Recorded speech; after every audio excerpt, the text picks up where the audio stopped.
সকালবেলা জানানো হয়েছে আমাদের আজকে কর্মসূচি। আমরা এমনিতে একটা বিক্ষোভ মিছিলের পরিকল্পনা করছিলাম, কিন্তু বিক্ষোভ মিছিলটা আমরা মিরপুরে করতে পারিনি। আমরা এখানে সবাই চলে আসছি। তো প্রথম কথা হচ্ছে, আমাদের বোন বেঙ্গালুরুতে যে হত্যা হইলো, মানে রেপের পর তারপর হত্যা, তো একটা 3 বাচ্চার মা, 28 বছর বয়সে একটা নারী, মানে উনি এক গৃহচালিকা হিসেবে কাজ করতো, আমি যতটা রিপোর্ট করলাম একদম। উনি একজন গৃহকর্মী হিসেবে কাজ করতো একটা রেসিডেন্সিয়াল এরিয়ায়।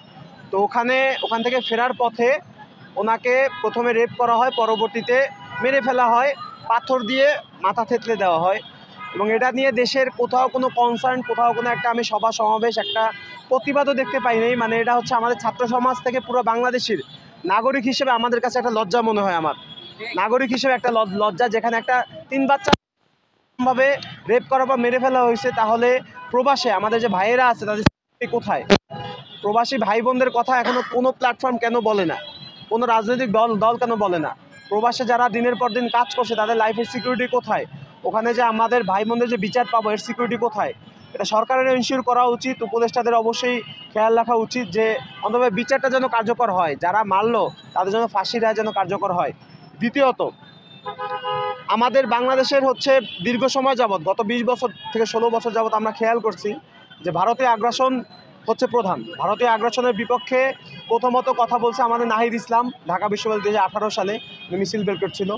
এর পরবর্তীতে ভারতীয় আগ্রাসন নিয়ে কথা বলার হলে একমাত্র বৈষম্যবিরোধী ছাত্র আন্দোলনই বলে, অন্য কোনো প্ল্যাটফর্মকে আমি দেখি না বলতে। কারণ কি ভাই, আপনারা কি ভারতকে ভয় পান?